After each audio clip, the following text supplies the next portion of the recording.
Hi there, big thank you to you for staying with us here on Prime Morning. It's time for us to get into News Flash. It is proudly brought to you by Franco Trading Enterprise, still phones Papa Path here. And this morning we're taking a look at two major issues here on the show. You can send your messages to us on our WhatsApp. We're streaming live on Facebook as well. You can also do the same. I'll tell you about it. But a big thank you once again to Franco Trading Enterprise for making it possible for us to have this conversation. Franco Trading Enterprise is giving you the very best you can always get. And I'm talking about your accessories. I'm talking about your phones. I'm talking about your television sets and also your home appliances. Any of them that you want to purchase, make sure that you do the right thing by going to buy from Franco Trading Enterprise, because quality is what we are guaranteeing you. And so please do walk into any of our branches with your full chest and pick something. You can also enjoy some discounts that we're giving as well. Franco Trading Enterprise has got branches across the country, and you can download the app. It's the Franco Trading app of Google Play Store, and our website is www.francotrading.com, and that's where you can also get the numbers that you can talk to us and do business with.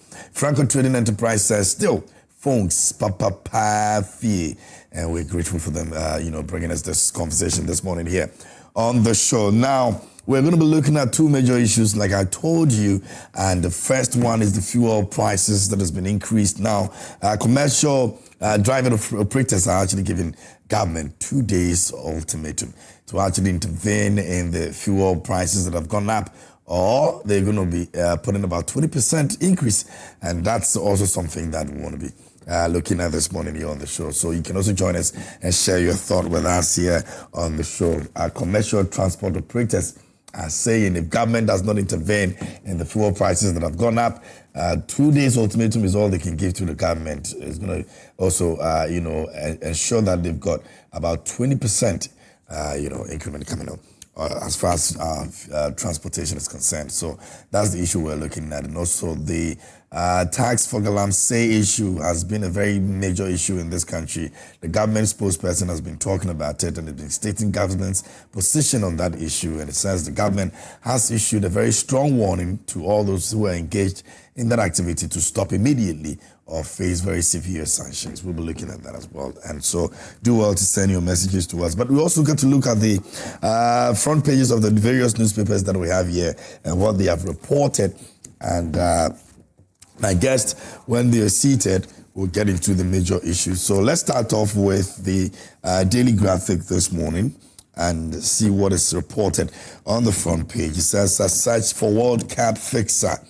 Ex-Morocco coach leads race. And that captured on the front page of the Daily Graphic. And it says the Ghana Football Association, GFA, is back in the market for a new Black Stars head coach after the abrupt dismissal of Otuado.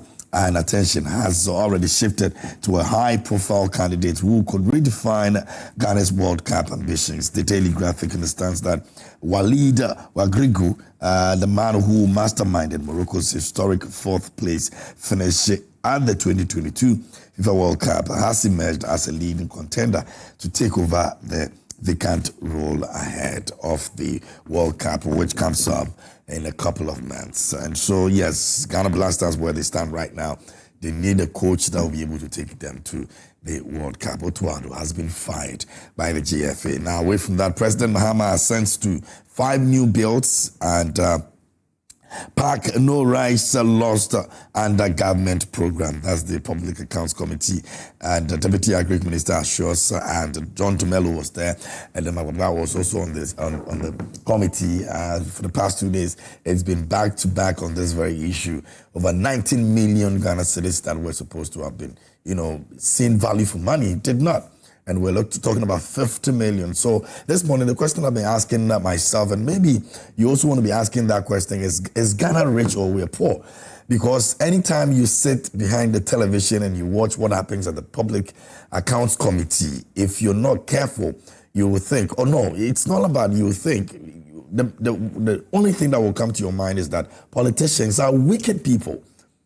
If you hear the amount of monies that are spent or have been given to people that have not really delivered value for money, when you listen to the Public Accounts Committee, as of last year, the amount of money that came from the ECG that has been misappropriated, when you listen to it, you will understand why it is insane for anybody to say that Ghana is poor. This country is not poor. Don't let anyone deceive you.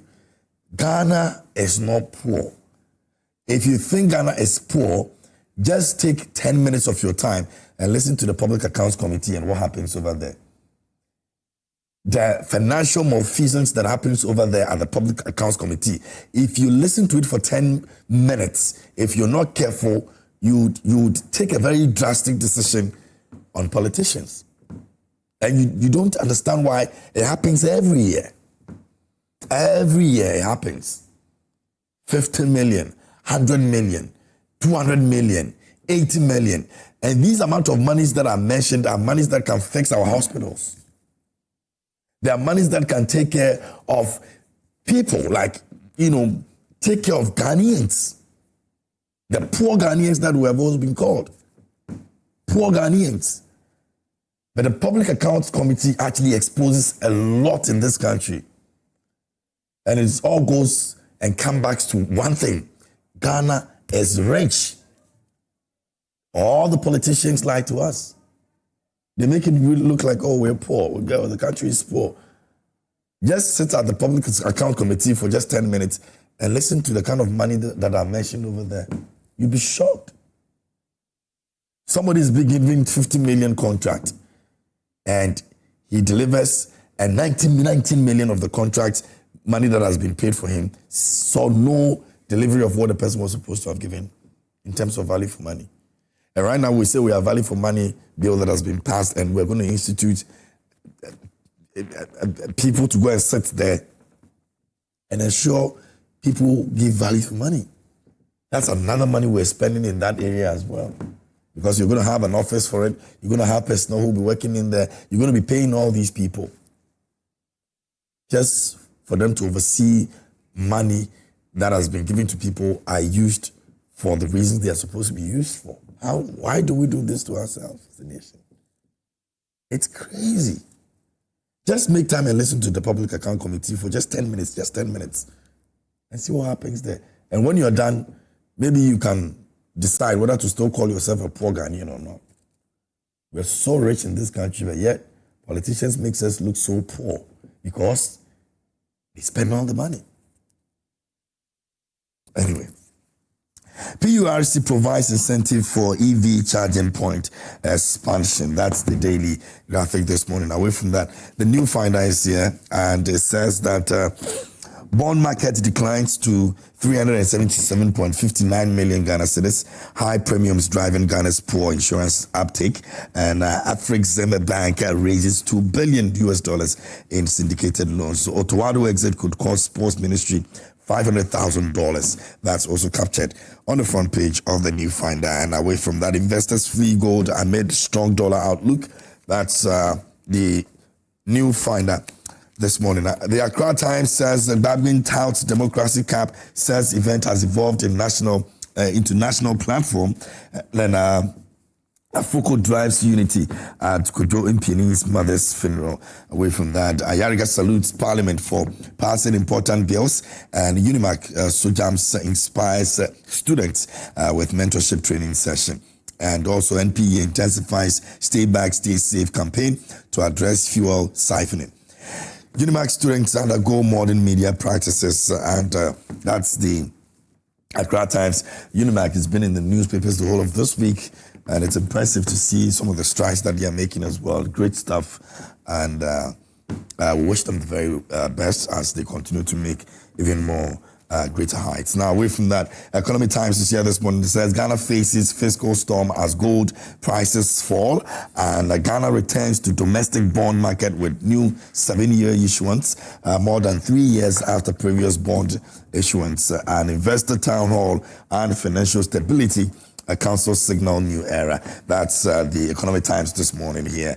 And away from that, let's take a look at the Ghanaian publisher.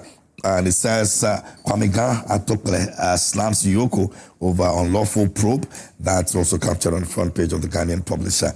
And Dami issues 7-day ultimatum to Kwachio Fosu, and former Attorney General and Minister for Justice Godfred Yeboah Dami has been captured on the front page. LGBTQ plus not part of government priorities. President Mahama says so. And that has also generated another conversation. This morning I read a piece that was put together by movie producer, executive producer, and director Leila Jansey, speaking on this very issue and how she thinks that women have been, put in the spotlight where they're not supposed to be put when it comes to this LGBTQ issue. And she strongly believes that it shouldn't even be government's priority in the first place because, well, she provides, some context and all of that. But let's see how this also goes in the coming days. Akufo-Addo leads ECOWAS election mission to Benin. That's also captured by the Ghanaian publisher this morning. And you can grab a copy of all those newspapers and read about them and understand most of the stories that have been reported. And moving on, let me also remind you that tomorrow begins the journey of Gomoa Easter Carnival. And I'm sure by now you've made preparations. You're ready to go to the central region with all of us who are making our way there. And you want to also ensure that, you make that moment worth it. And so please do well. The Easter celebration is moving to Gomoa, and from the 2nd to the 5th of April, the Gomoa Easter Carnival takes over the Gomoa Central constituency with 4 unforgettable days of color, culture, music, and pure excitement. Experience vibrant street parades, electrifying live performances, rich cultural displays, visual arts, food, fashion, and exciting brand activations. A beautiful blend of heritage, royalty, and modern street culture, all in one destination. This is a bold initiative and is championed by the Member of Parliament for Gomoa Central Constituency, Honorable Kwame Asario, being 8+. The Gomoa Easter Carnival is powered by the Joy Brands and proudly sponsored by Hot Wave. Date is on the 2nd to the 5th of April 2026, and venue will be at the Gomoa Central Constituency. Come with your energy, come ready to celebrate. And Gomoa Easter Carnival 2026, let's meet at the center. Venue, if you're a vendor, call us on 0202158734, and hotel reservations, call on 0534049996, and you're good to go. Gomoa Easter Carnival, let's all meet at the center. Awesome. All right. Let me introduce my guest in the studio. One of my guests is here already, so let me introduce him. And then we've got something on tax for Galamsey, and it's one of the issues that we're talking about this morning here on the show. The government has issued a very strong warning to MMDCEs who are engaged in tax for Galamsey, and he says they should stop immediately or face a severe sanctions. We've got something that we'll play for you with regards to that. But the head of public affairs for Cocoa Board, Jerome K. Sam, has joined me this morning here in the studio. Let me welcome him, and then we'll get that video, and then we'll move on with the conversation. A very good morning, Jerome. How are you doing, bro? Good morning, KMG. I'm good. It's been a while. Yeah, sure. It's been a while. But I've been monitoring you anyway. I know, right? Yeah. But how's it been? How's work, everything? We are managing. So. Okay. All right, great. And I'm grateful for your time this morning. Yes. Same here, bro. On the show. Now, let's take a video of tax for Galamsey, and one major issue that has come up. And there's an investigation that's ongoing, one particular issue. But the government has spoken about it, and it's actually issued a very strong warning to MMDCEs who are engaged in this act. Take a look at this. Benjamin himself took the 3,000 Ghana cedis and deposited it into an account labeled Main IGF. Every step was filmed. He receiving the cash, filling the deposit slip, and even the teller processing it. Benjamin made photocopies of the bank receipt and handed the copy to us. We have now successfully purchased registration. Proof that this was not an unofficial backdoor operation, but an organized, systematic revenue pipeline built into official financial structures. The deeper we went into the investigation, the more we uncover the extortion network. This time, we visited the NADMO office hours later. Here, we met Evans Amankwa, the municipal NADMO director, the same officer whose men we had earlier seen at Red's residence. He welcomed us without hesitation, fully aware of our mission because one of his men had told him about us. He inspected the receipt we had from the bank. Well, yeah, outfit yeah, my reclamation. Say one line for most of my problems. Baby, I'm free pay for machine the area one more for long cataso. And I cut that way also once and the bad operations as well. And I will talk to them one country.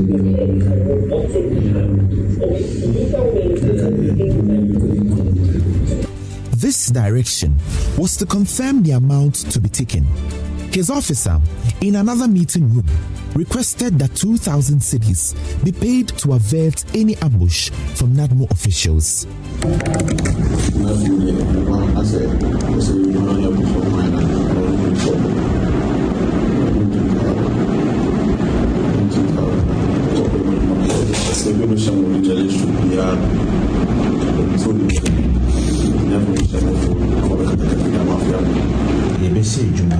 Next week. See, next week Monday nearby Nanka. Everyone director and support. Everyone yabani ye. Say name ko budget 1,000 Nanka. 1,000 Nanka. We Nanka sasa say and the way danas. Nanka. Every Monday Nanka. After negotiating, he agreed to the 1,000 cedis. This was paid to the lead negotiator at the director's office.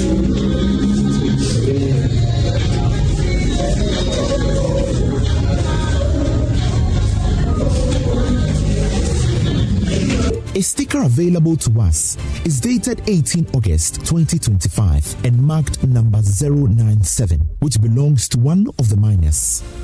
Where date now was 18 August 2025. How much did you say? 3,000 per each. At the bank, Benjamin himself took the 3,000 Ghana cedis and deposited it into an account labeled Main IGF. Every step was filmed. He receiving the cash, filling the deposit slip, and even the teller processing it. Benjamin made photocopies of the bank receipt and handed the copy to us. We have now successfully purchased registration. Proof that this was not an unofficial backdoor operation, but an organized, systematic revenue pipeline built into official financial structures. The deeper we went into the investigation, the more we uncover the extortion network. This time, we visited the NADMO office hours later. Here, we met Evans Amankwa, the municipal NADMO director, the same officer whose men we had earlier seen at Red's residence. He welcomed us without hesitation, fully aware of our mission because one of his men had told him about us. He inspected the receipt we had from the bank. Well, yeah, outfit yeah. All right, so that was Joy News investigations into the issues of tax for Galamsey. It's one of the issues that we'll be looking at this morning. Just for you to have an idea, you can send your messages to us and let us know what you think about it. We're streaming live on Facebook, and you can also send us a WhatsApp message. Our WhatsApp line is active, so we'll be reading most of your messages this morning here on the show. But we'll also be looking at the fuel prices increase, and commercial transport operators have given government 2 days ultimatum. And the whole thing they are actually asking government to do is intervene, else they'll be forced to put 20% increase on theirs as well, which means that the ordinary Ghanaian would have to take the heat for that. And so government is expected to be dealing with this issue. We don't know how quick that can be resolved, but the 2-day ultimatum actually began yesterday. So hopefully we get to see where it's going to end up eventually. And in a press release that was dated on 29th of March 2026, the operators warned the Ministry of Energy and government authorities to take immediate and drastic measures to address what they describe as persistent fuel price volatility. And the group also said that the continued upward trend in fuel prices is severely affecting their operations and threatening the sustainability of their businesses. And they intend to actually take this to a different level if the government does not intervene. All right, so that's the issue that we're going to start off with this morning here on the show. I have Jerome over here. We're still waiting for the others to also join in. Kwesi Botchway will be joining us this morning. Abdulaziz Adam will also be joining us this morning as well. But Jerome, let me start off with you and what you make of this. In fact, yesterday, this conversation came up yesterday, and a lot of people were hoping that some remedies would have been put in place, especially with the D-levy. In fact, the minority believes that with the D-levy taking off, some of these things will not even be an issue to talk about in the first place. Are we ready for that decision? Kemji, good morning to you, and also to our viewers across the globe. Good morning to them. Let me say a very good morning to my bosses, Lawyer Semi Jnr, as well as Dr. Randy Abe. This is a conversation I am very much concerned about. I say so because it is obvious that the increment in fuel prices will have some kind of difficulty or bring some kind of difficulties on the finances of, the general populace. So on the basis of that, I am concerned as a citizen. And then if you consider what this government stands for, whatever that it takes for us to making sure that the lives of the ordinary Ghanaian is better off is what this government seeks to do. So I think that it is an issue that the government will take seriously and then have a stakeholder consultation about that. But I think the problem is quite obvious. We all know what is happening, even though our friends from the other side will argue strongly that in the past, certain comments and statements being made on the basis of that we possibly might not be justified to say that what is happening in respect of the war going on between Iran and Israel will not have any significant impact. That would be the narrative being put out there by, the opposition party. But be as it may, it doesn't matter where you look at it from. A fact is a fact. And the fact is that we are being affected in respect of the war going on between Iran and then Israel. But dealing with the whole issue, today I decided to buy fuel, and then at the pump I saw petrol selling for 14 Ghana cedis, and then diesel, some places are 16, some are also 17. Yes, some few weeks ago, we were having it around 10, 11. At a point, it came to 9. Diesel was hovering around 12, 13, and all that. And seeing it at 14 and then 16, I find it a bit worrying. But as I said, the reason is not far-fetched. But the problem or the main bone of contention is, if we are to do or talk about the effect which I am accepting will bring on to the ordinary Ghanaian. Yeah. Because if you are to buy fuel at 14 and it used to be 12, you are having to incur additional 2 Ghana cedis. So if I am to buy like 100 liters, I'm talking about some 200 Ghana extra cedis, which I have to do out for my finances. I see that as a cost. And I think every reasonable Ghanaian would also see that as what? As an additional cost. And as such, has the tendency of bringing some kind of difficulty or hardship based on where you find yourself. I wouldn't say that being in power, I am oblivious about the adverse effects that this can bring. I will not sit here and communicate in that manner. And that is why, as a purchaser of fuel, I also put myself in the same situation, because I do buy fuel. And whatever be the effect, I also do what? I also feel same. Okay? I also feel same.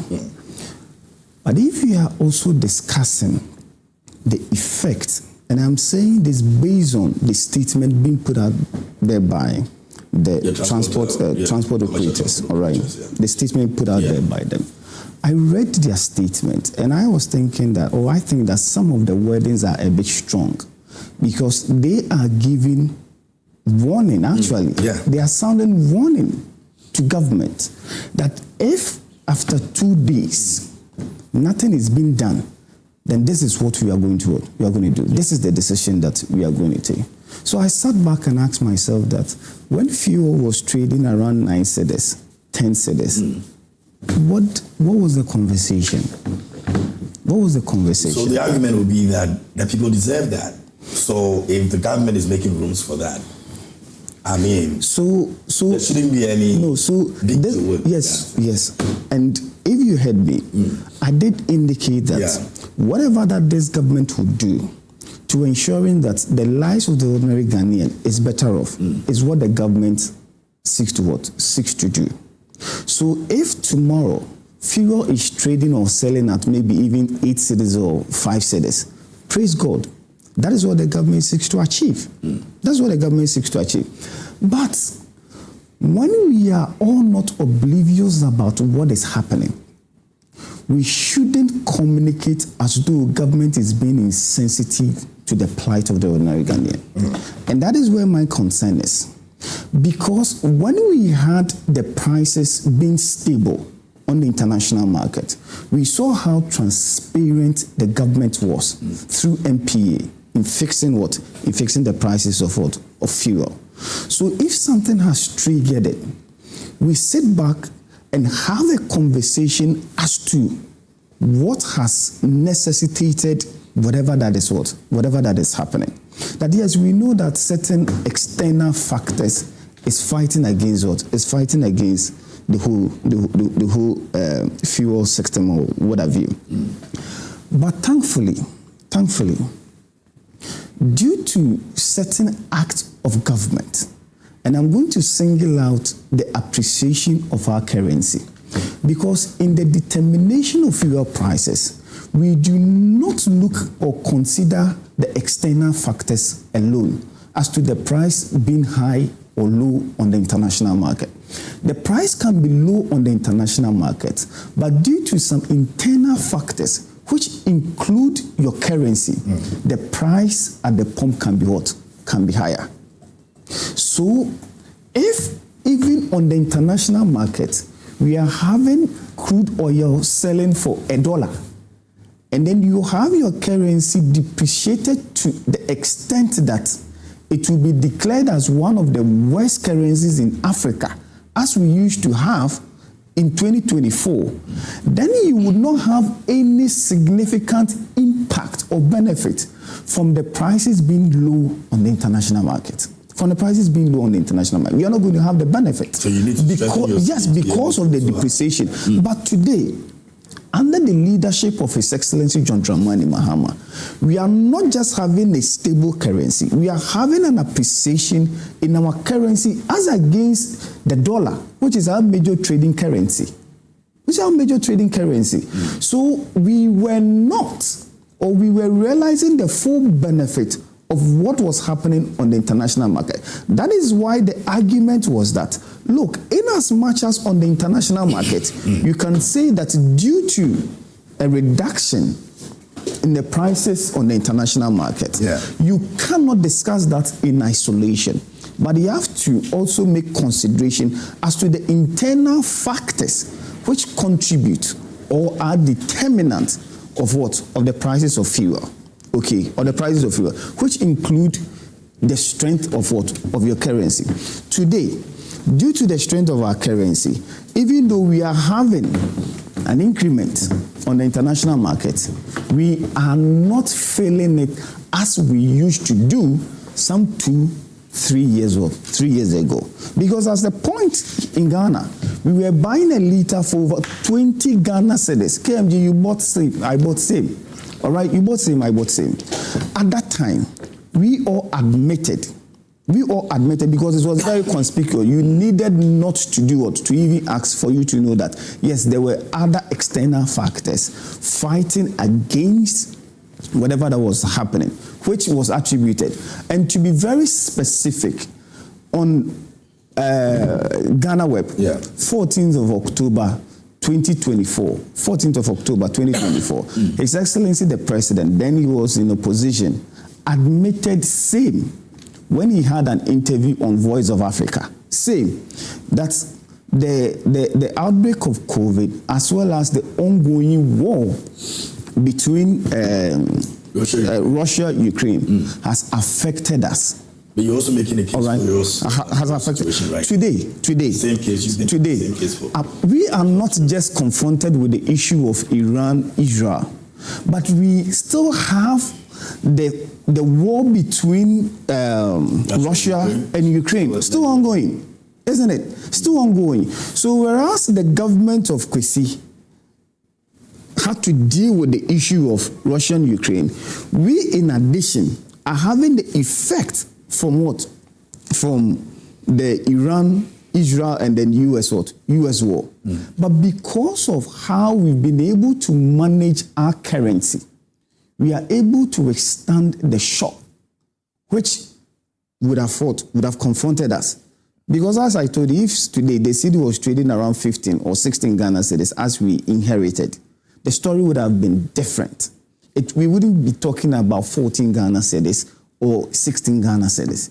That wouldn't have been the story or the situation. We'd have been talking about in the excess of the 20s or even beyond that.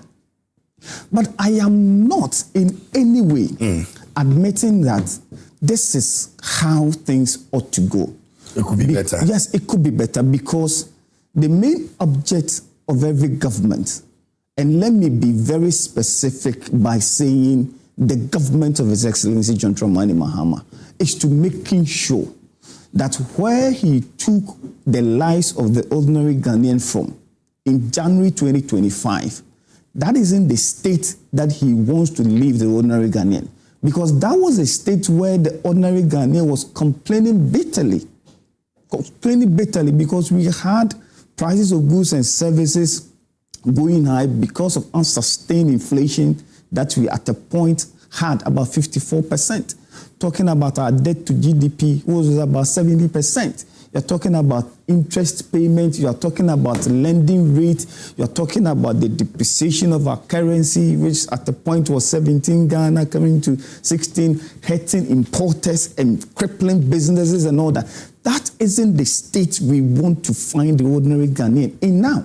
Okay. That isn't the state. Yeah, wrap up for me. Yes, and that is why all this conversation, this ultimatum, this warning, you think it's not a justifiable one? Hold on.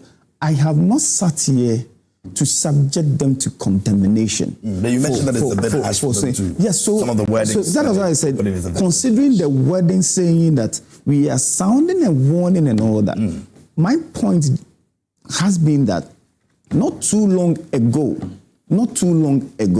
we weren't here, all right? Not too long ago, we weren't here. But we find ourselves out. We find ourselves here. And the situation or the reason that has triggered this is not lost on anybody.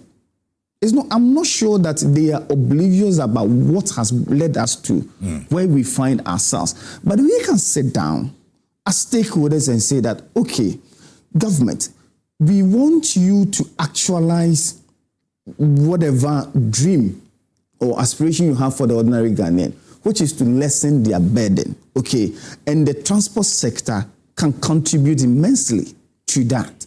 So if you are having, a hike in prices on the international market due to XYZ, what can we do internally to making sure that at least we are able to curb the difficulties that will arise out of the situation that is beyond you? And that's what I said, remove the D-levy. Yeah, the energy minister says, no, we can't remove the D-levy. It's going to cause a problem for us. Look, even though we have D-levy emotion, we have D-levy, all right, the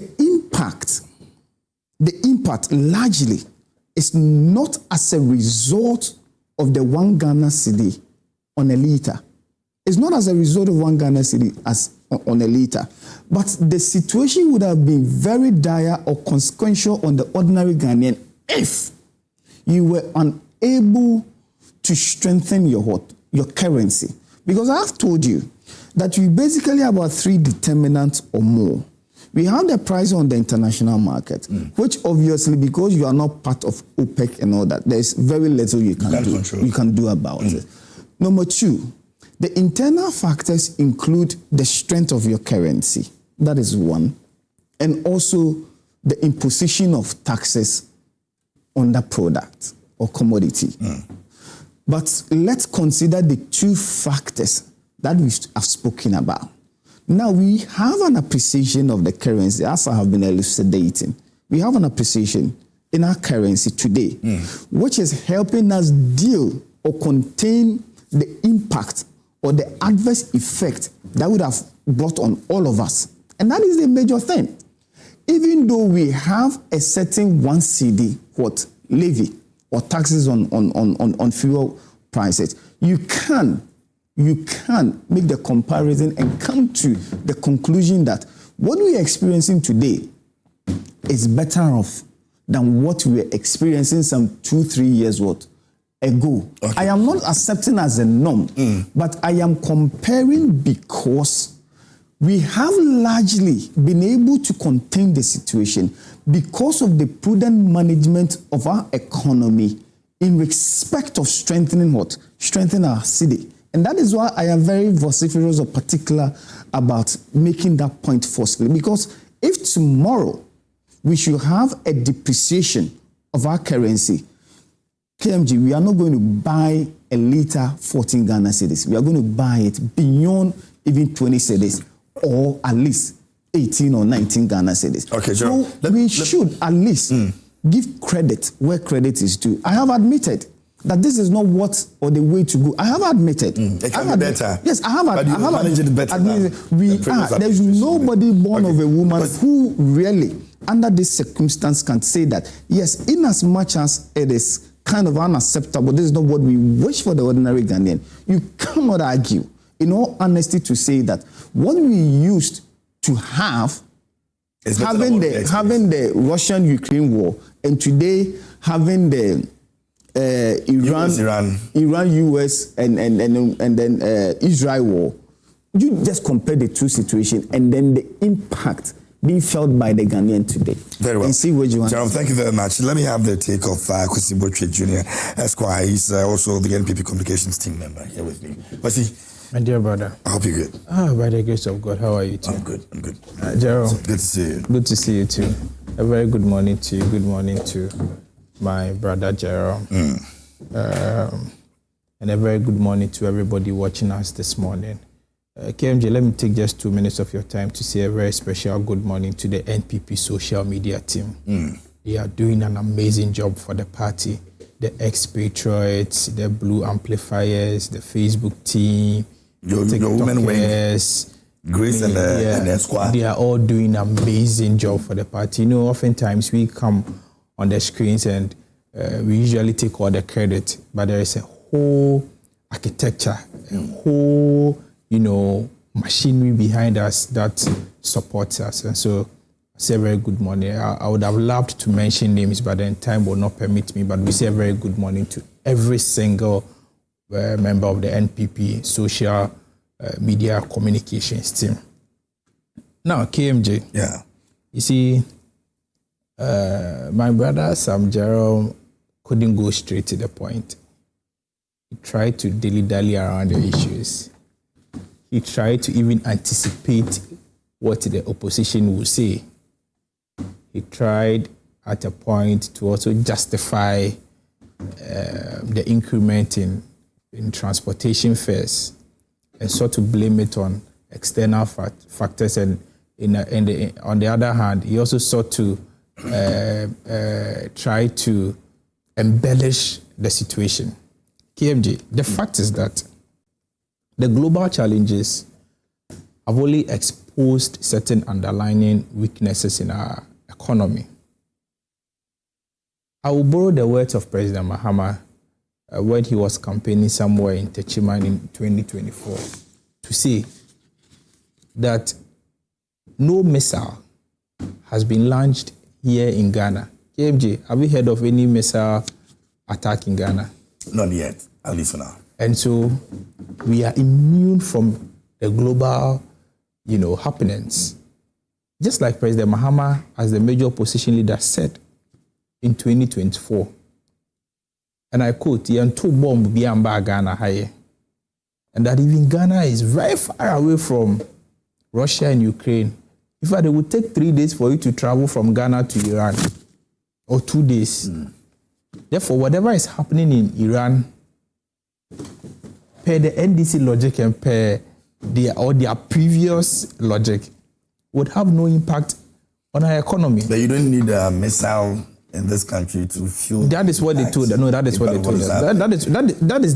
So I disagree with both. That was their position as a reason. No, I haven't. I've said the same thing with the NPP. I haven't made that reason. No, I know. But I'm saying. So don't say you disagree with both parties. The NPP have not made any statement to say. I am only referring to what the NDC said. So if you have any political party to disagree with, it should be the NDC, not the NDC. Your people are also saying I am referencing what they said.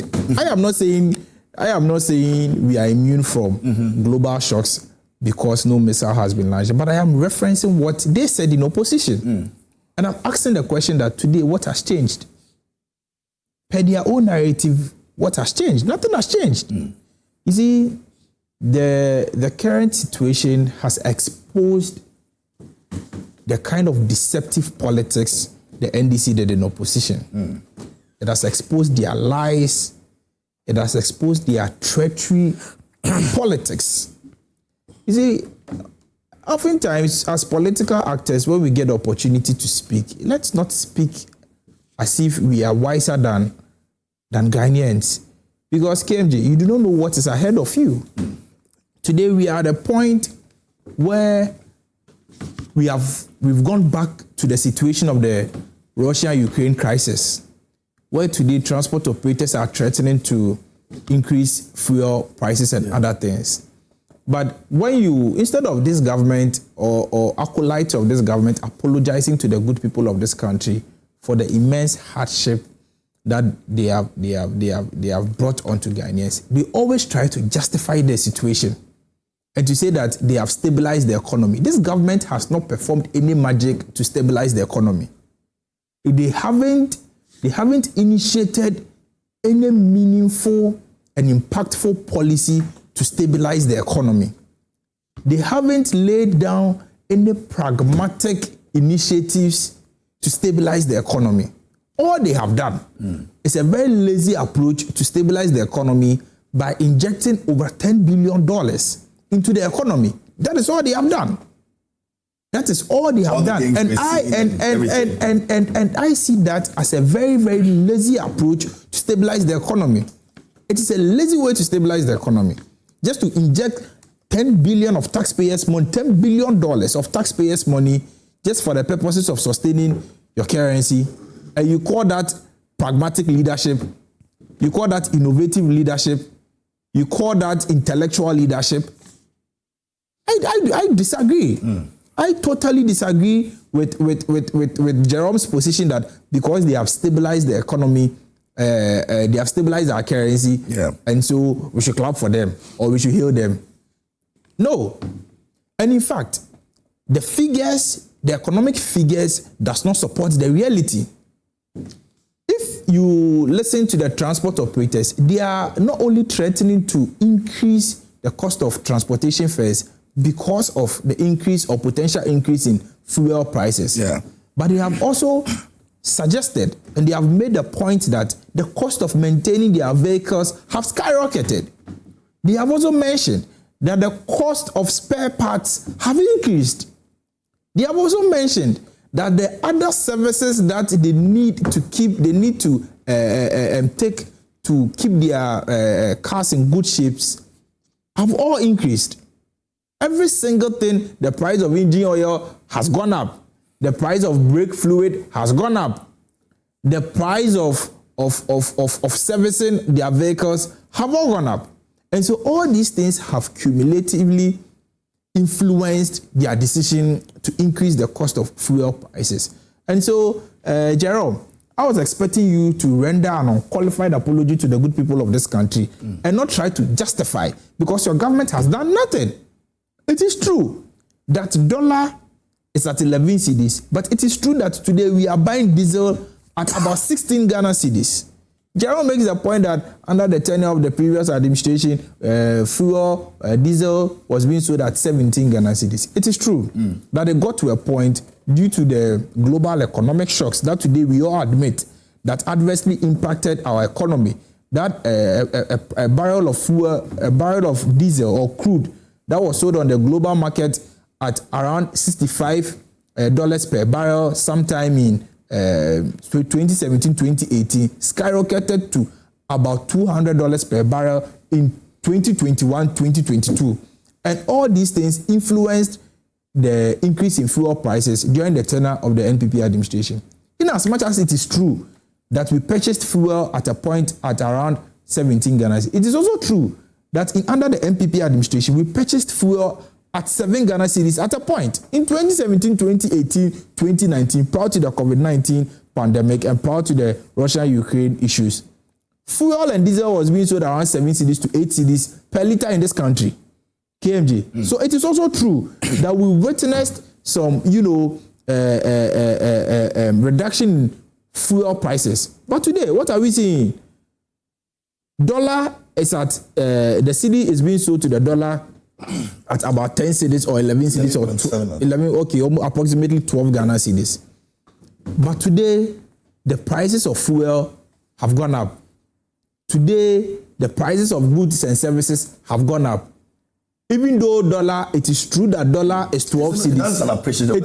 It is true that dollar is 12 cedis. It is also true that hostel fees have gone up. It is true that dollar is 12 cedis. It is also true that utility prices have skyrocketed. 11 now. Okay.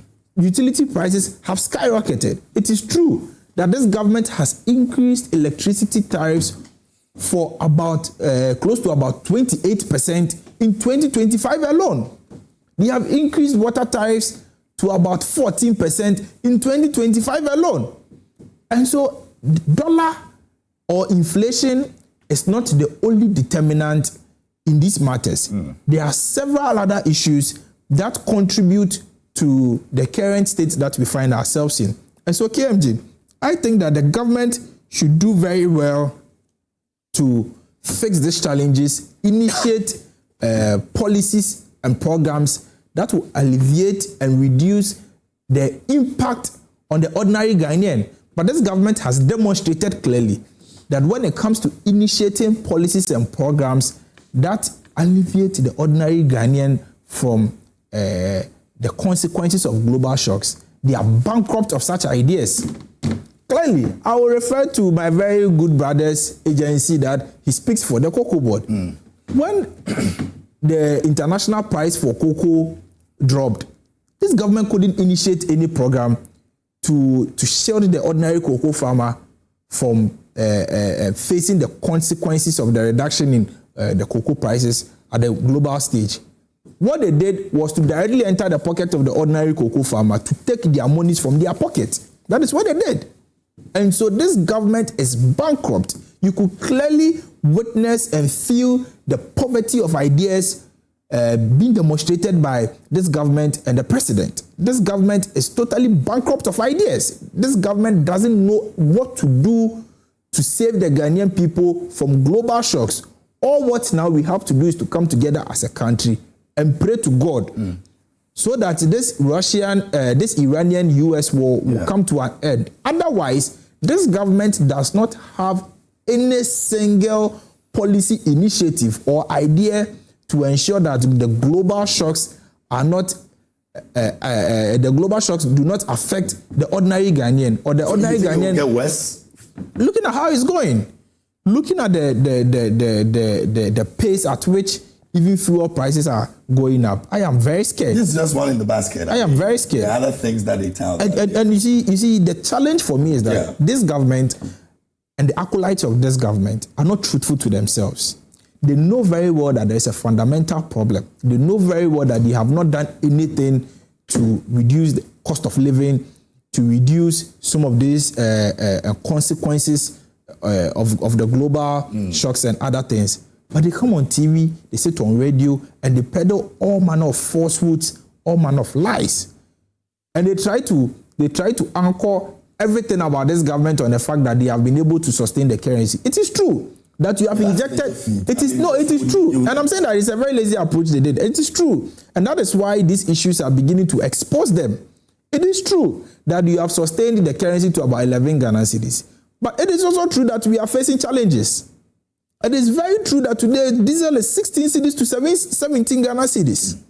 And so what becomes of the currency that you have spent $10 billion of the taxpayers' money to stabilize? You have done nothing. You have done zero.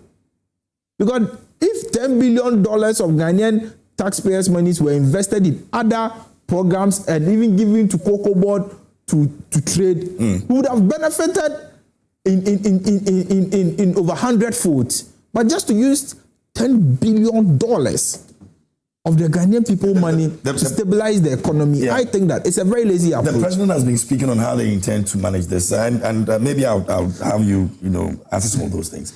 In fact, look, he's looking at replacing fossil with gas. He also has mentioned that Tor is in the process of also gaining some grounds and all of that.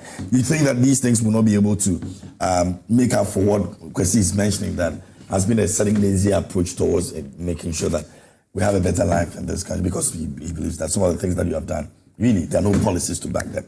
KMG, I'll come to that, but I just want to react to some of the things that Kwesi said. You don't have to react, you just have to apologize to the people of No problem. I don't have a problem with that. But he admitted hold on. a few of the things that you mentioned. You see, I wouldn't sit here and be that government communicator who will lord over Ghanaians. I'm not going to do that. And that is not going to be the position of any of my colleagues. That is not. Because we are answerable to the ordinary Ghanaian who queued and had confidence in His Excellency John Dramani Mahama. And I have told you that we inherited a certain situation which by the vote cast by the Ghanaian exhibited their displeasure in respect of the situation that they did find themselves in. And we are not here to do same or even similar. That is not what His Excellency John Dramani Mahama's government stands for. But I want to, you see, Kwesi is a lawyer and he has demonstrated he is a lawyer. Do you know why? With lawyers, the fact will always remain the fact. No matter how emotional or sentimental you are about it, it cannot change the fact. And he has re-echoed what indeed has led us to this extent. And I was very plain about it, without mentioning words. I was very plain about it. That, look, Kwesi, you were dealing with one war. You were dealing with one war, the effect of one war. But we are dealing with the effect of two separate wars. We are dealing with that. And that should be made. And Kwesi should appreciate that we still have the Russian-Ukraine war ongoing. Same as the Iran and then Israel-US war. We still have that ongoing. So whatever effect will be twice or thrice. And that is the situation we find ourselves in today. You should be quick. You should be quick to make comparison that when we were dealing with one war, what was the situation? What was it like? And today, how are we seeing the impact of what is happening? So if after today, dealing with two situations which are beyond our control, yet we are not even gravitating towards what will be bequeathed to us, then we deserve some credit, even though I am not accepting that to be the norm. I am not accepting that to be the norm. And I have sat here to say that we are going to do whatever that it takes to what? To improve the situation. And that is why we are not saying the actors involved do not have genuine consent. But dealing with, you see, Kwesi says that what have we done? It is a lazy man's approach. We have injected some 10 billion. Yeah. All right? $10 billion just to strengthen our currency. Admittedly, we spent 10 billion. I don't know if Kwesi knows the structure of our economy. We are highly import-driven economy. Isn't that the case? Where there's things that we consume, about 70 to 80% are imported. And when you do that, what it means is that you have chunk of your resources going. But if you have a stable or strong currency, what it does for you is that a lot of these importers are making savings, aren't they? They are making savings because the same item which sells for maybe $100 or which sold for $100 last 2 years, but you needed 16,000, all right? $1,000, you needed 16,000. Today, you need 11,000. Have I not made a savings of 5,000 Ghana cedis? Can I not use that savings to expand my business? And that justifies the injection, the 10 million injection. And employ the ordinary Ghanaian who is not having employment. Who is not having employment. So the kind of wealth that we have created for the Ghanaian through the strengthening of our currency, Kwesi, I'm not sure you are able to measure that. I'm not sure you are able to measure that. Kwesi is saying this is a lazy man's approach. Maybe myself and Kwesi may be young, but we aren't too young to have experienced what happened in 2007, where we had a redenomination of our currency. I don't know if Kwesi can sit here and tell me the justification or the reasons that accounted for us having that redenomination. Because my mother, my late mother, was a trader. She dealt in the sale of flour. And always, she would come and tell me, Kweku, it's all because of a weakened currency that we had. So in order for us to deal with some of this situation, all policies, all programs, all the fine policies Kwesi is sitting here saying that we are bereft of as a government, all right? They didn't have that, but decided to veer into the arena of redenominating our currency, telling us that the value is the same. Whereas just after 3 months of having the redenomination of our currency depreciated by 40% to the dollar, which clearly could tell you that you adopted a lazy man's approach as compared to what is happening today. The novelty in respect of the establishment of the gold board alone is a policy that the government needs. In this case, His Excellency John Dramani Mahama needs to be held for.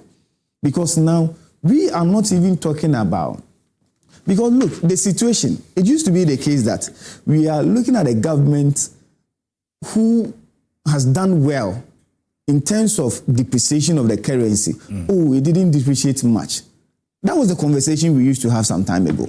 But today, we have jettisoned that conversation, or we have moved from that conversation, and we are talking about appreciation of our currency as against our major trading currency, i.e. the dollar as well as the pound sterling, because of the structure of our economy. Okay. And we are, look, again. Yeah, so wrap up and let's move on to the next conversation. Again, Kwesi says that other factors are contributing to what the transport operators are saying. And he was quick to say that brake fluid, spare parts and all that. Kwesi buys spare parts as I do buy same. And Kwesi is not painting a genuine picture. Kwesi is not being so, and I just want to say he's been a bit economical with the truth. All right, because that isn't the case. That isn't the case. But I have sat here and says that no matter the situation, no matter how best it is to what we were experiencing last 2 years, we still can do better. Kwesi quickly veered into the space of what? Cocoa board. And I was thinking that it shouldn't be a conversation Kwesi should got. Kwesi should veer in. Okay, let me start with what this government has done ever. No, we are not talking about cocoa board. I only use cocoa board as an example. Yes, I only use cocoa board. And I just know you've had your time. I've been very quiet for you to speak. No, you've had your time. No, I'm not sure you've taken over. Just a second. No, he's had his time. I've kept quiet. He's spoken for the past 15 minutes. I have indulged him. No, hold on. I did same for you. I'm not sure. I altered the word. I'm not sure I altered the word. No, then you KMJ, let me also respond to a few things you just said. Let me just respond to a few things. Let me respond to a few things. With your permission, KMJ, you see, the situation we find ourselves, you have your opportunity again, sorry. The situation we find ourselves in now, we found ourselves in a similar situation after the COVID-19 pandemic, during the Russia-Ukraine war. These people said a lot of things about it. These people downplayed the impact of the Russian-Ukraine war on the Ghanaian economy. The president himself downplayed the impact of the Russian-Ukraine war and COVID-19 on the Ghanaian economy. Actors and enablers of this government downplayed the impact of the Russian-Ukraine war and COVID-19 on the Ghanaian economy. KMJ, at a point where our fuel prices were skyrocketing, it took one man, the vice president of the time, His Excellency Alhaji Dr. Mahmoud Bawumia, to introduce innovative policies that would shield Ghanaians from feeling the direct impact of the external shocks. It took one man to introduce the domestic gold purchase program. It took one man to introduce the gold for oil program to ensure that Ghanaians do not feel the direct burden of the global shocks and the global crisis, and to also to alleviate the challenges that the Ghanaian economy was facing at that material point in time. Today, what has become of our vice president? Do we have a vice president in this country? What has become of our vice president? Anytime I see him on our screens, he's either moving from one, I see her on our screens, she's either moving from one ministry to the other, receiving flower bouquets, or she's at a funeral, or she's at a naming ceremony, or at other public event. That is the only thing I see her doing. But we need, all what I'm saying is that government needs to implement policies and programs that would absorb the challenges that the ordinary Ghanaian may face. Government shouldn't push all the problems to the ordinary Ghanaian people. When we faced similar challenges, we initiated programs and policies that sustained the economy, that prevented the Ghanaian people from feeling and impacting the adverse, challenges that these economic global pandemics, pose. But KMJ, in all sincerity, I think that these global shocks and global issues only go to expose systematic failures in our economy. You understand? They only go to expose systematic. So we need a sustainable way to manage our affairs so that in the unlikely event, if the Russian-Ukraine war should span for a period of, let's say, a year or two, we can at least sustain ourselves as a country. Very well. Okay, so let's move on to the, and I'll start with you, Jerome, the tax for Galamsey. This is something that I'm sure it matters to you a lot as well, because, it revolves around what you're representing and all that. The government has issued a very strong warning. I think it makes a lot of sense, but the question is, are we able to make sure that whatever warning we're giving, are we able to, deal with people who are engaged in this? KMG, we now have a vice president who has brought decency to that office. We have a vice president who has brought decency, who has brought character, a certain appreciable character, all right, accepted by all Ghanaians, that this is a vice president that we can go to sleep knowing that, yes, some level of decency, some level of work, real work, has been brought to that office. Kwesi attributed all these fine policies to the former vice president, but we still were suffering, weren't we? Ghanaians are no fools, excuse my language. we do vote based on how we feel. Galamsey. We change the topic. Based on on Galamsey. Speak on Galamsey. I will. Because I thought we are two fine gentlemen. Yeah, but speak on Galamsey. And that is why I go mute when you are talking, even though I disagree. I'm not interjecting. I'm only reminding you about the issue on the table. No problem about that. I will go to that. All right. You see, we were saying all these things not because we didn't know of what was happening on the global front, but we said mismanagement, and I can pontificate to facts and figures that support same, because I'm not sure at that time when we had our debt to GDP hovering around 70%, it was due to that. When we were having budget deficit of over 15%, it was due to that. When we were having inflation 54%, when we were having lending rate to be beyond 30 and all that. So, Kwesi, we were telling you that internally there were things you could do to deal with the problems that we were being faced. But you should not solely attribute what we were facing at that time to what was happening on the global front. Today, I've told you, we are dealing with twice what you were dealing with. But due to prudent economic management of the economy, we are not feeling the adverse effect as you people made us feel. Look, the president has directed that MMDCs, because your organization did some investigations, and it turned out that the assemblies were charging some illegal miners. I don't want to say tax because they don't have the legal basis to go into that. Look, preliminary investigation by the presidency suggests that this is something that has been in existence for long, but it is not to say that it is legitimate, because I've been issue. We are dealing with an issue or situation which is illegal. Yeah. Which is illegal. That is Galamsey, which is illegal. So why must you try to benefit from something that the whole country has termed as what? Has termed as illegal, profiting from same. So if you are profiting from same, how then do we deal or fight that very situation or issue that we are talking about? And the fight against Galamsey or illegal mining is not fought in Accra. It is not fought from the presidency per se, but it's being fought at the municipal and district level, because that is where the real deal happens. And the president has appointed MMDCs who, out of the power and authority of the president, they are manning the various districts, municipal or metropolitan. Okay, so if you sit there and you try to give credence to what is illegal, then we cannot understand, the basis or reasons for doing that. So the president said that, look, I am very serious about this thing.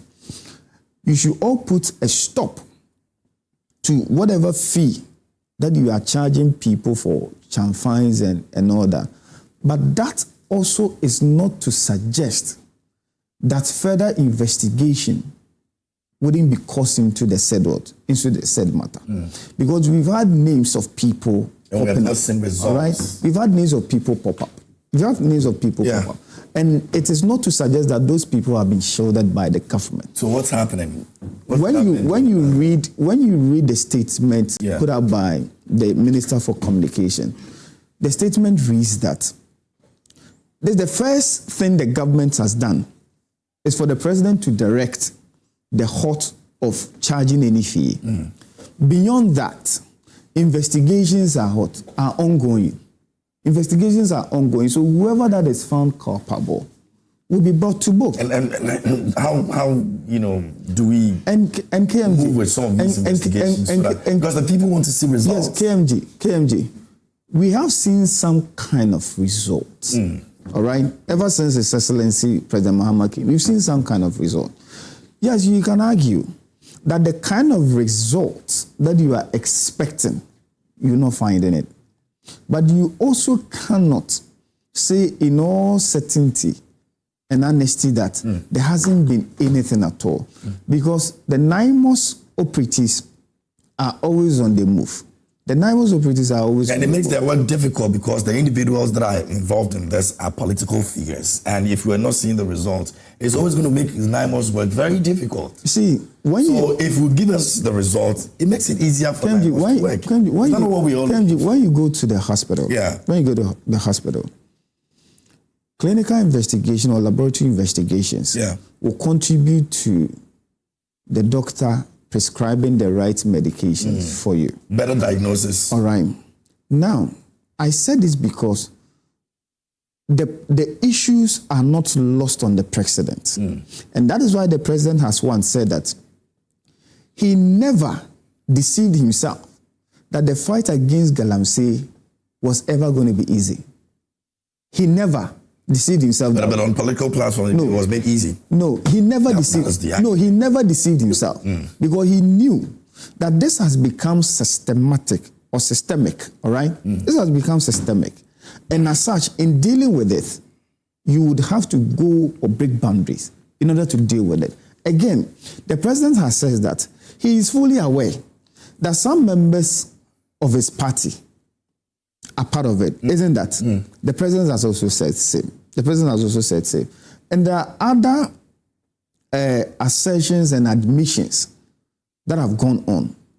This should tell you that indeed, whatever be the solution we need to dealing with the problem is not far-fetched. And as such, the president is on top of what? Is on top of issues. That is why he has given his 100% support to the Minister of what?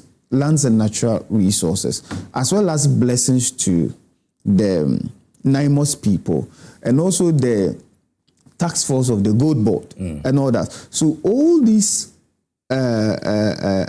operatives come together to help fight what we are facing. In all this, we should not also take away the contribution of some of our traditional leaders. Because typical of me, I didn't live in Accra. I wasn't born in Accra. I was born in the village where some of these things, you know how it comes about.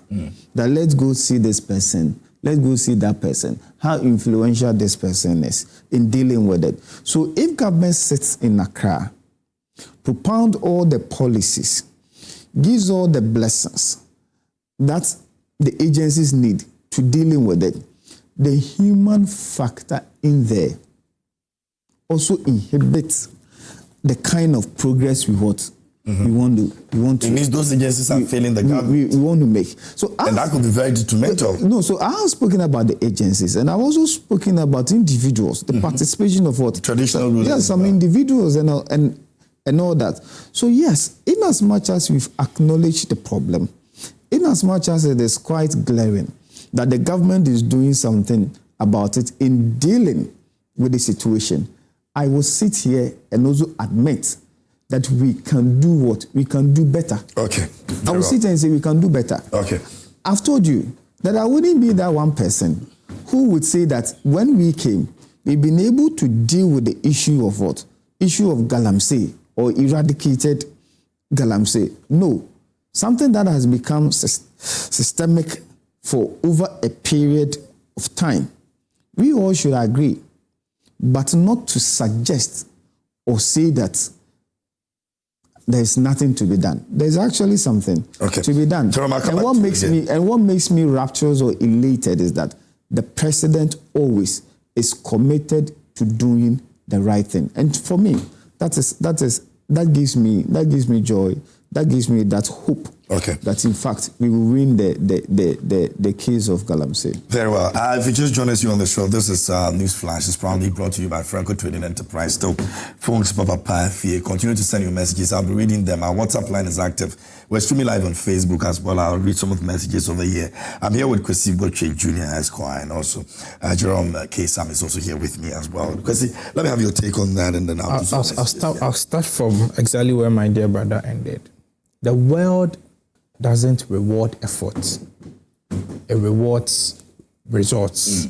What we are looking for is results. KMJ, you see, this government has done completely worst of every single thing that they preached against. Worst of every single thing they preached against. How so? I'll mention a few and then I'll land on Galamsey. One, they promised to ensure that they were going to pass the LGBT law. Today, where are we now? Clearly, the government of the day lacks the political commitment to do anything about the LGBT issue. So what contributed to the withdrawal to do anything about the LGBT issue? What led to the withdrawal? I was quite Jerome, I was very quiet. Let I'll indulge you, Kwesi. Sorry. And KMJ, on the matter of Galamsey, the issues of Galamsey have skyrocketed. Today, our woes have deepened. The destruction of our water bodies is still ongoing. And that members of this government are complicit in the Galamsey menace. You see, an admission by the president that, or by the government that his DCs are taxing people over Galamsey is just like taxing people over prostitution. Galamsey is illegal, just like prostitution is also illegal. And so if this government is taxing people over Galamsey, then it is synonymous to this government taxing people over prostitution. But you see, KMJ, the most interesting point here is that MMDCs, if you look at Article 2431 of the 1992 Constitution, supported by Section 21 of Act 936, that's the Local Government Act of 2016, it clearly states that the MMDCs are the representatives of the central government at the local level, and that MMDCs are directly accountable to the president. This means that the MMDCs cannot do anything without the permission or approval of the president. And this is the president who has admitted on live television that his own people are involved in this crime. On the other hand, the representatives of the president at the local and district level are also taxing people for this very crime that the president tells us that he knows the people who are involved and that those people are his very own people, are his blood people, are his party people, are his cronies, are his friends, are his supporters, are his promoters. This is an admission by the president. And so you see, if you put these two circumstantial events together, it forms but one irresistible conclusion that KMJ, the presidency is a complicit in Galamsey. Really? Because you have the representatives. Because you have it is just a smoke screen. Just a charade. The results. What results? Naimos, my brother here clearly admitted. No, my brother from the NDC, my brother from the government side, has admitted that Naimos have not achieved enough, and that all they have done is to boost efforts in the fight against Galamsey. And I have told you, that we don't reward effort, we reward results. President Akufo-Addo put his presidency on the line. What did these people tell us? They told us that the president himself was a complicit in Galamsey. Today, President Akufo-Addo is no longer the president. It is not his job to fix Galamsey. It is the job of President Mahama to fix Galamsey. But unfortunately for the Ghanaian people, and unfortunately for all of us, this government has rather found Galamsey as a revenue mobilization tool to generate funds from, and therefore have decided to tax Galamsey. The representatives of the president at the district levels are taxing Galamsey. And KMG, I will give you a chronological order to substantiate why this government lacks the political will to fight Galamsey, and also to support the point that this government is a complicit in the Galamsey menace. Now, when these people came into government in January 2025, the former environment minister, may his soul rest in perfect peace, the Honorable Mohammed Mutala, seized over 73 excavators from various mining sites. In fact, we remember that this operation was actually supported by Madame Hanabisu, who is now in charge of the Minerals Investment Fund also, they seized 73 excavators. Out of the 73 excavators, over 50 of them vanished. Till today, we do not know where those excavators have vanished to. They vanished into thin air. I never knew that this government has the sorcery, has the spiritual empowerment to make excavators vanish. Today, excavators are vanishing like peppers. And that is the testament, and that is the kind of job these people have done in the fight against Galamsey. This happened in January 2025. In February 2025, the next month after they assumed office, we all recall that the member of parliament, the NDC member of parliament for Awowin, was banned by the Awowin Traditional Council because he had been allegedly involved in Galamsey. And so the Traditional Council within his constituency decided to ban him from coming into the constituency. It took the intervention of the Western North Regional Minister and some other members of parliament to go to the Traditional Council and apologize and compensate the traditional leaders in the constituency. The Awowin NDC member of parliament was fingered in Galamsey. In March 2025, the NDC constituency chairman obstructed the anti-military Galamsey task force in Nkrofo, in Enua Nkrofo, from accessing Galamsey sites and from arresting Galamseyers. And so we had a Galamsey scandal of 73 excavators vanishing in January, the NDC MP for Awowin being banished in February 2025, NDC constituency chairman for Nkrofo preventing military men and anti-Galamsey task force operatives from accessing mining concessions under the guise that those mining concessions were being mined by party members of the NDC, were being mined by political activists and known members of the NDC. In May 2025, national security personnel sacked and seized licensed mine somewhere in the Adanse North District. People who had the license to mine, their mining concession was seized by the national security, and the national security invaded that mining concession in May 2025, according to your very own Erastus Asare Donko. And so, KMJ, if you go on and go on and go on and go on, you realize that this government lacks the political will and commitment to fight Galamsey. In November 2025, we all remember the attack on the Naimos team in the Ahafo region, where a member of parliament for the region, I think Asunafo, one of the Asunafo constituencies, or the Asutifi constituencies, was actually charged by the CID. In fact, what has become of that charge? Zero. Nothing has become of that charge. And so this government, when you put all the issues together, you see, I initially made the point that all these things are circumstantial issues. That when you put them together, you form the but one irresistible conclusion that President Mahama and his government are the major enablers of Galamsey. They are embedded in Galamsey. Today, if you go to the president's hometown in Bole, due to the black water extension, people are mining in the president's hometown. People are mining in their bedrooms. Does President Mahama feel proud as an indigenous of Bole when he goes to Bole? Today, Bole has been turned into a Galamsey enclave. And this is very, very, very sad. This is very terrible. The MCE for Bole has times with that number come out to say that if care is not taken, the entire Bole district will be destroyed and distracted by Galamsey. This is a worrying situation. And the most worrying of all is that you have a commander-in-chief of the Ghana Armed Forces who tells you that the people committing the crime are my people. This is a very, very, very, very serious admission of the president, for the president to admit to a criminal activity. It is just like any other person saying, or a minister of state saying, that I know the people who caused the murder of A or B. It is a very serious admission.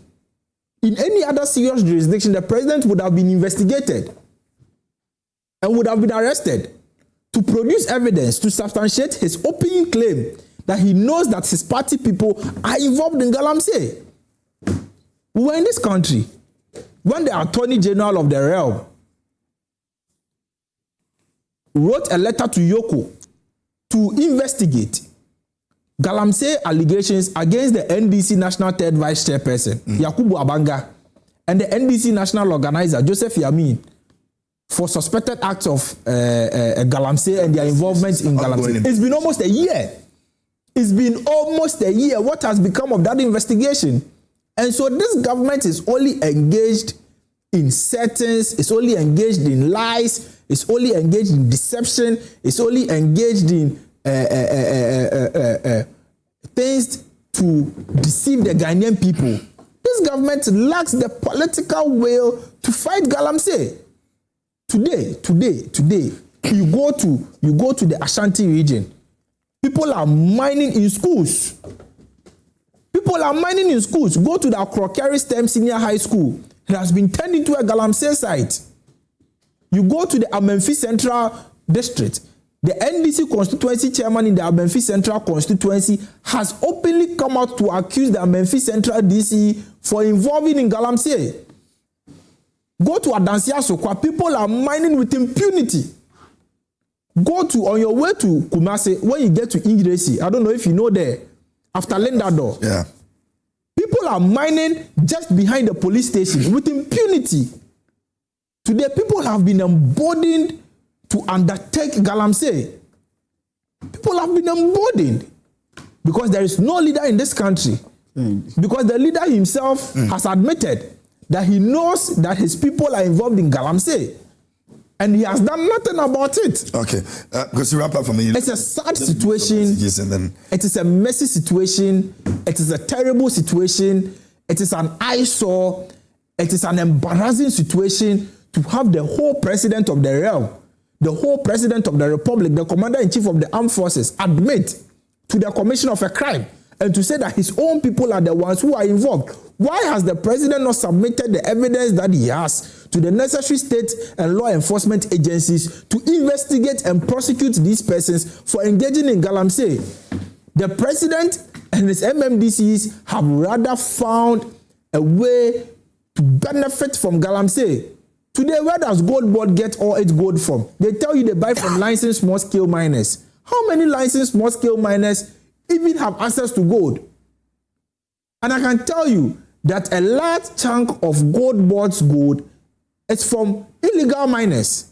And so this government is the greatest beneficiary of illegal mining. Okay, let me read beneficiary. Some messages and then we'll have maybe the last one and then we are done. Silas Kujo says, so is NPP telling Ghanaians this morning that it's a new issue to talk about Galamsey? The same people vowed in their days that they wouldn't stop Galamsey today or tomorrow. And the people who said party Yesika, shaking my head. And also Joshua Agowu Amenyo says that, and he's sending this from Seshiri also. He says, kudos to Honorable Jerome K. Sam for his brilliant submission. Let's be honest, Kwesi plays politics with everything. How do you feel to tackle Galamsey in 8 years, yet criticize the government barely 2 years in? If Leonardo had signed the LGBTQ bill after Parliament passed it, we wouldn't even be here today. Anthony Atiso says, former Vice President Dr. Bawumia was the one who told us, okay, MPP communicators. Okay, let me move on to Ganaba Manuel. It says, brilliant submission, lawyer Kwesi Botchway. And Ohineba Manuel says, President Mahama is complicit in the Galamsey canker, hence his inability to tackle the menace head on. All right. And Samuel Atafusu says, nice delivery, boss. Okay, those are some of the messages that you've sent on. This is on Facebook. So let me do some of them over here, and then I'll come back for us to have our last one. Don't worry, I'll come to you. Sure, okay, Jerome. This one over here says, good morning, I am Eben from Kwabenya. Please, Mr. OSP. Okay, let me see. Guys, can you help me from the other side? Let me see how I can get some of the messages. Okay.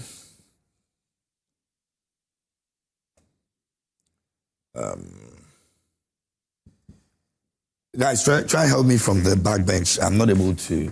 Okay, this one says, good morning. Please tell the NDC man to stop the way he's struggling for his explanation. He should be ashamed to tell Ghanaians that because of our CD, so we should clap for his scam government. NDC party about the fuel increases. He said his government takes the burden from ordinary Ghanaians. Are they taking the light bill, water bill, and rent from ordinary Ghanaians?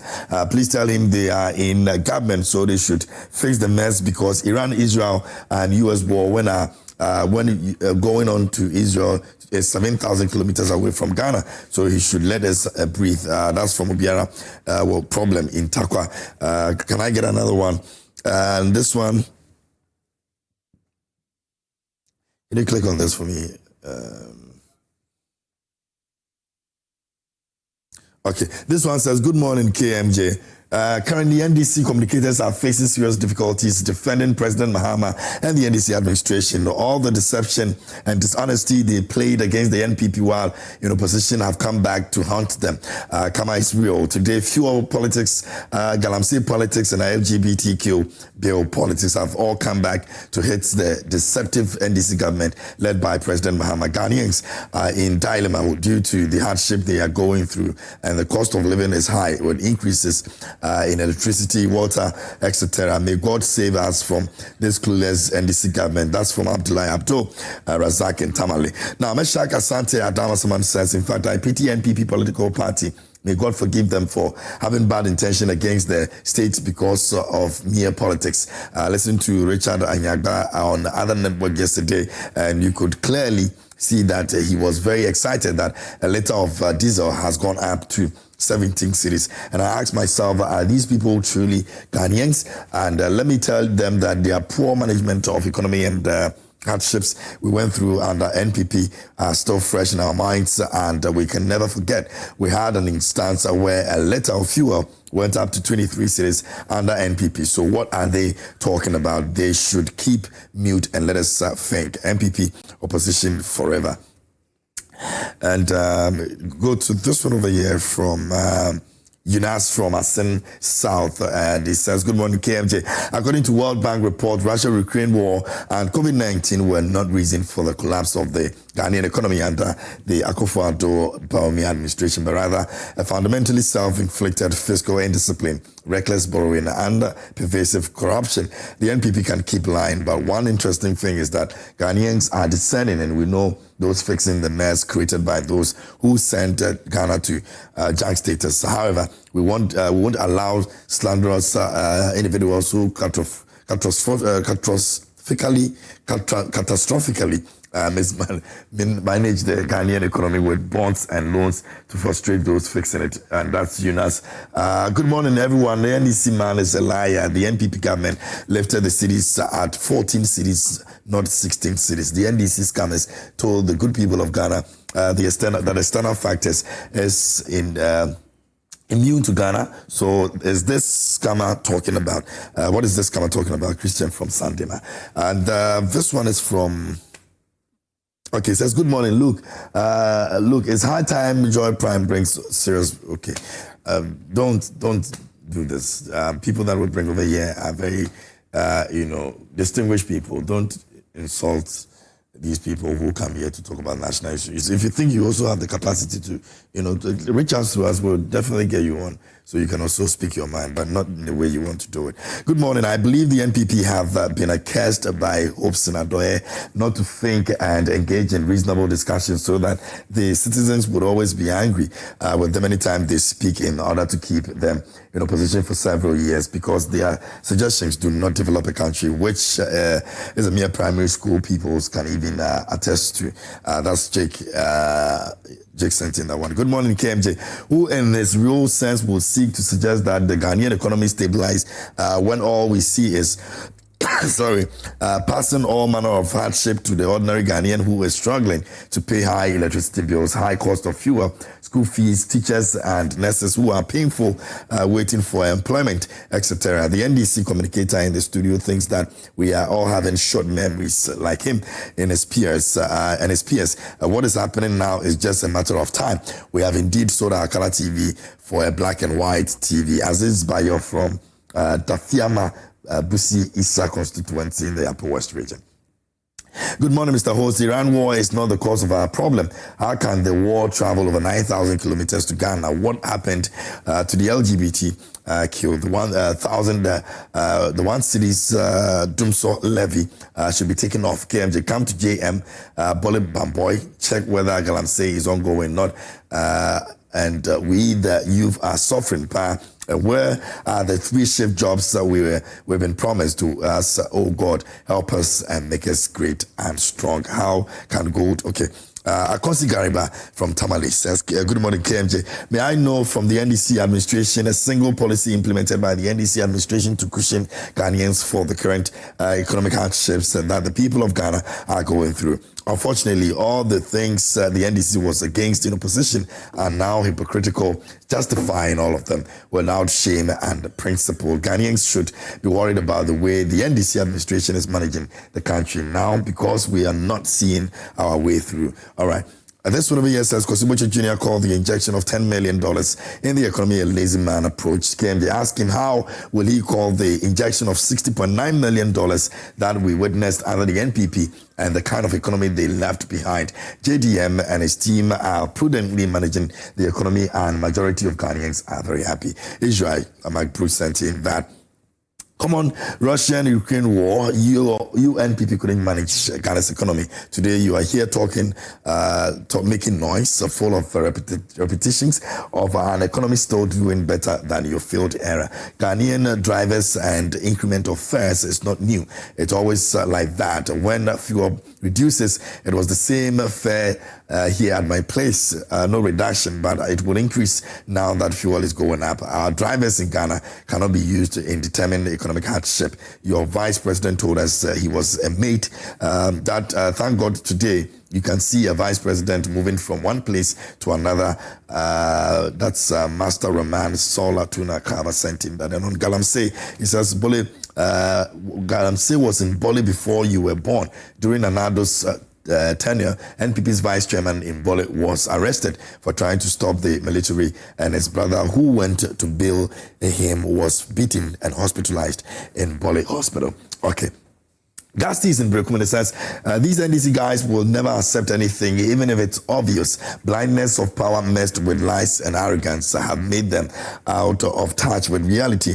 They speak as if they are still on campaign platform, always referring to the past. The deception may win power, but it always pays the price later. And that's Gasti from Brekum sending in that. Sami Boache, okay, let me go to Pig Farm and Alhaji Hamzo is there. He says, good morning, my brother.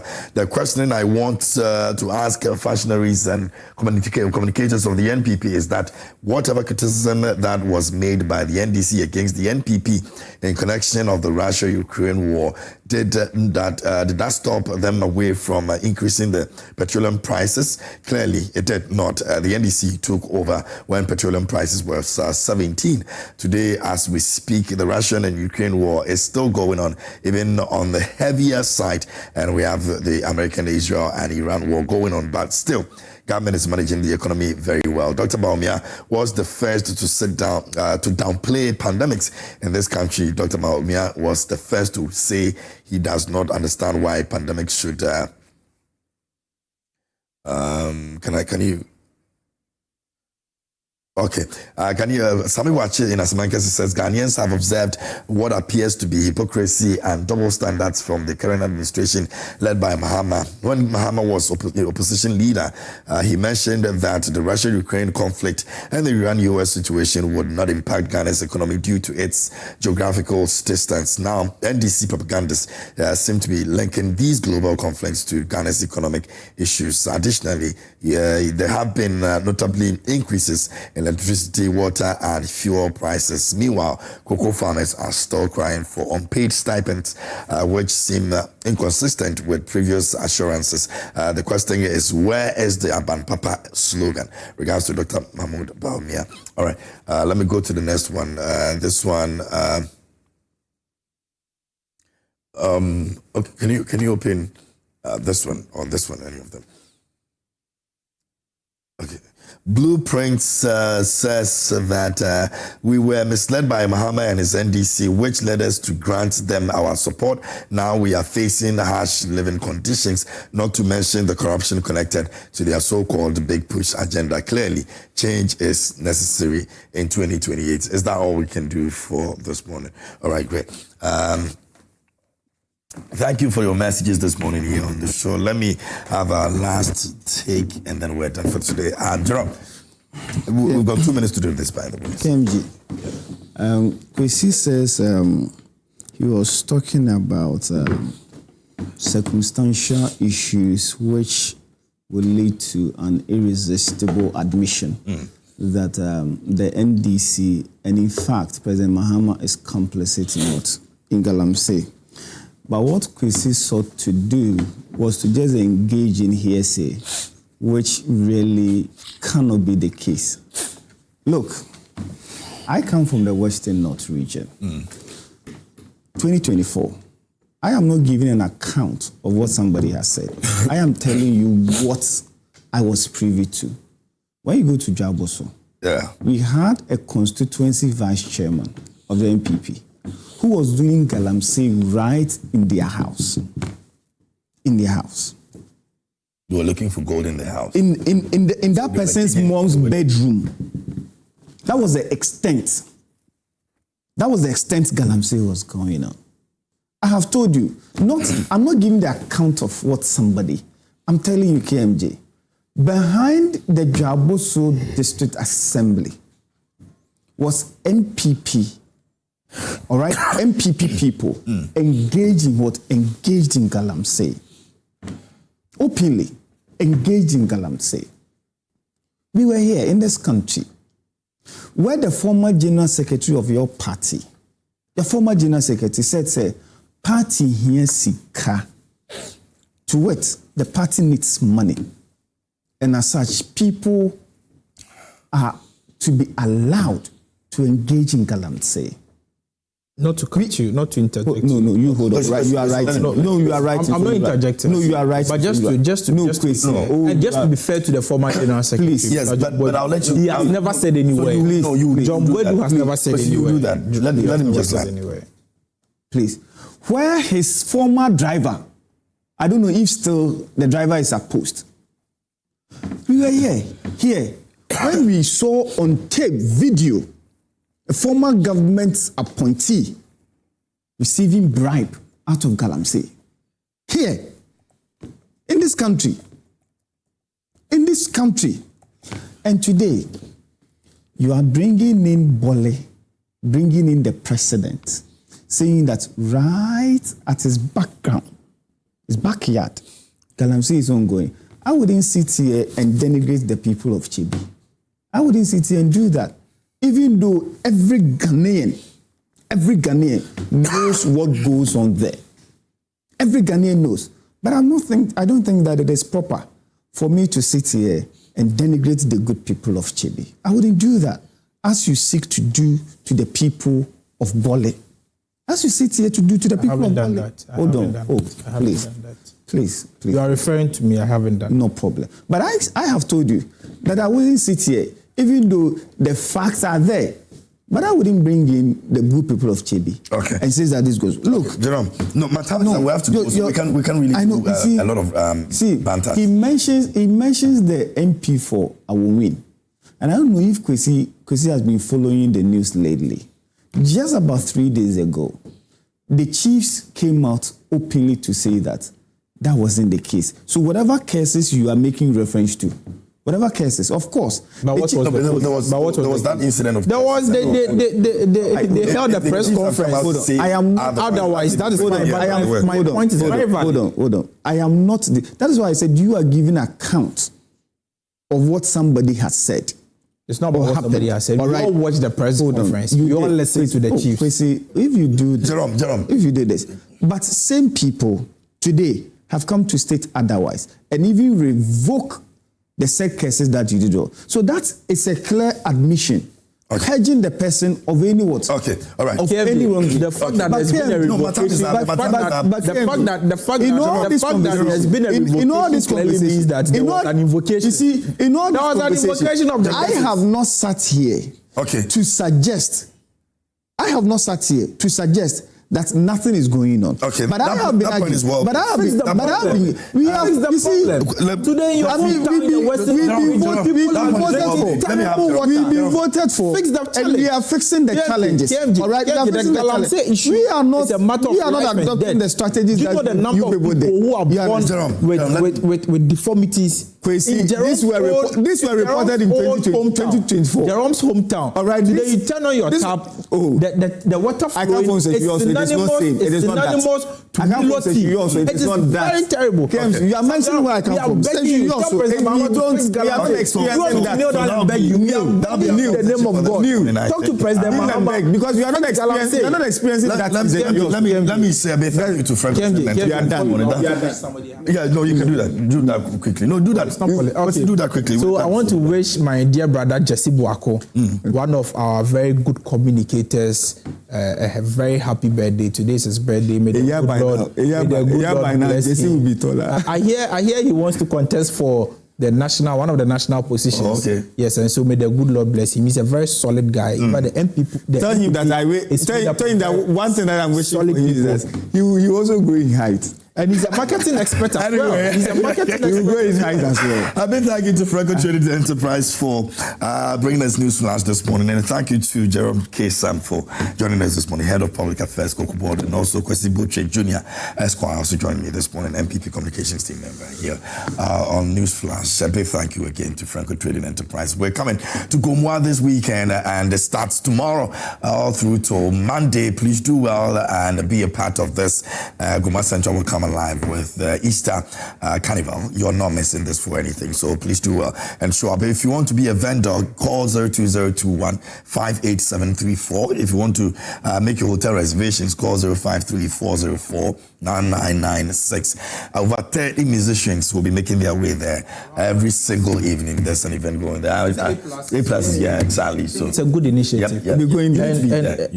I'll be there. Yeah. In fact, I'll be at Gomo, and then from Gomo I'll head to Menchia South. Soloku Festival. No, go to Ashanti first. Yes. But Ashanti first. I think our MPs are doing so well with some of these things, and I think they should be encouraged. They should be encouraged. I will be at the Ashanti first. I mean, it's a nice initiative is going on and all that. I think similar events is also happening at Volta region also. There's a lot going on, and I'll see you guys in Soloku Central and all the other places. Thank you so much. The unfortunate thing is that the cocoa farmers cannot benefit from this Soloku festival.